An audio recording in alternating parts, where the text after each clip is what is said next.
और एक वो वक्त था जब हम मिट्टी का तेल कंट्रोल में मिलता तो दिया जलाते थे हम लोग घर में। और ये लाइट अगर हमारे समाज को मिली है तो संविधान की देन है साथियों। और वक्त थोड़ा बहुत ही कम लगा, हमारे ख्याल से 5 से 10 मिनट का समय लगा होगा। और उसी बीच में आपके बीच में जनरेटर की व्यवस्था थी और लाइट आ गई साथियों। और साथियों मैं उस पे आता हूँ, जिन्ना साहब की बात कर रहा था। भारत के नोटों पर गांधी जी विराजमान हैं और पाकिस्तान के नोटों पर जिन्ना साहब विराजमान हैं। और हमारे यहाँ देश आजादी की ओर बढ़ रहा था उस वक्त सन 1943 में।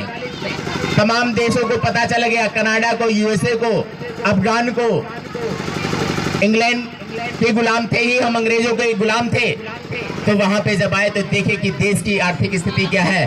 भाई आप आजादी की ओर बढ़ रहे हैं, तो उनसे मिलने के लिए पत्रकार आते हैं।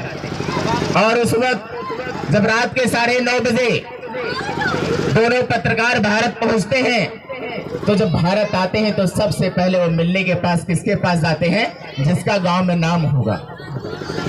उस वक्त जिन्ना साहब और गांधी जी का नाम था। और गांधी जी 9:30 बजे रात सो चुके थे। जब पत्रकार बंधु आते हैं तो जब गांधी जी से मिलने के लिए जाते हैं तो गांधी जी रात के 9:30 बजे सो चुके थे। और फिर वो निराश होकर के वो जिन्ना साहब के पास मिलने के लिए जाते हैं। और जब जिन्ना साहब के पास जाते हैं तो जाते जाते 10 बज गया और जिन्ना साहब भी आराम से सो गए।